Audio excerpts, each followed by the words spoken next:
encouragement for you today from Psalm chapter 18.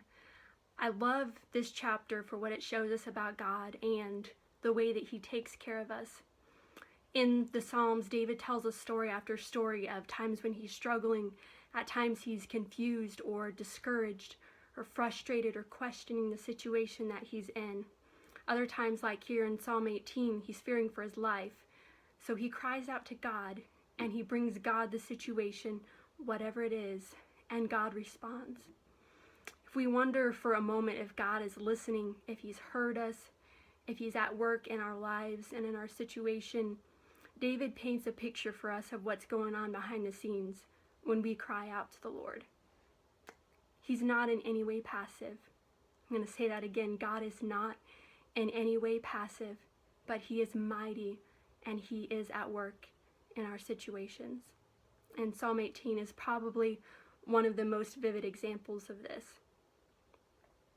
It's a lengthy psalm, and I'm just going to read a few verses, so I'd encourage you to go back and read the whole story.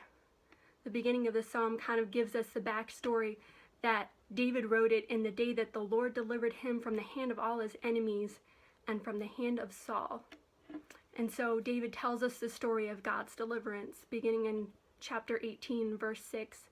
He says, "In my distress I called upon the Lord and cried unto my God, and he heard my voice out of his temple, and my cry came before him, even into his ears."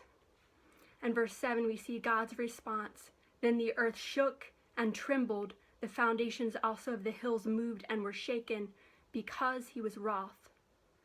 And verse 13, "The Lord also thundered in the heavens, and the highest gave his voice, hailstones and coals of fire. Yea, he sent out his arrows and scattered them, and he shot out lightnings and discomfited them." And verse 16, "He sent from above, he took me, and he drew me out of many waters." Now, I don't know about you, but there are times when I pray about a situation, when I cry out to God, that I'd really like to see what's going on behind the scenes. I wish I knew that I was always going to have a front row seat to watch God destroy the work of the enemy and give him a really bad day. But I'm under no illusions that I'm always going to be able to see his provision or see him working on my behalf. But here's David recognizing what he can't see with his natural eyes. So picture this as kind of a backstage look at what happens when he hears your voice. His child, his daughter. This is what we often can't see, but it's happening, and we have to walk by faith even when we can't see it. He's working. When we can't feel it, he is working.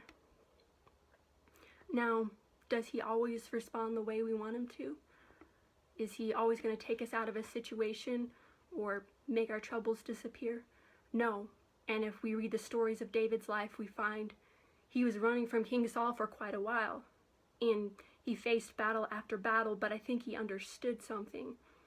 The moment he cried out, God heard his voice and responded. Whether or not he instantly saw the results of that, he might not know when the deliverance would come or exactly what it would look like, but he had to bring everything to God and trust that he was working in ways that David could not see.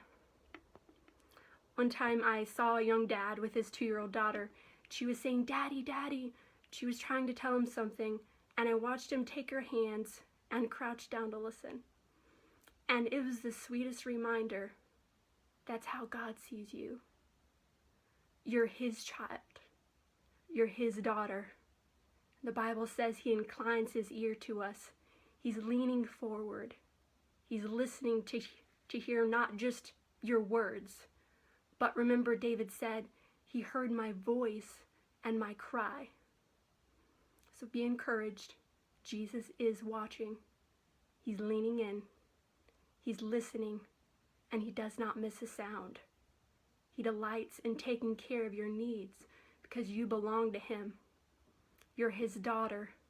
You are dearly loved and precious to him. God bless.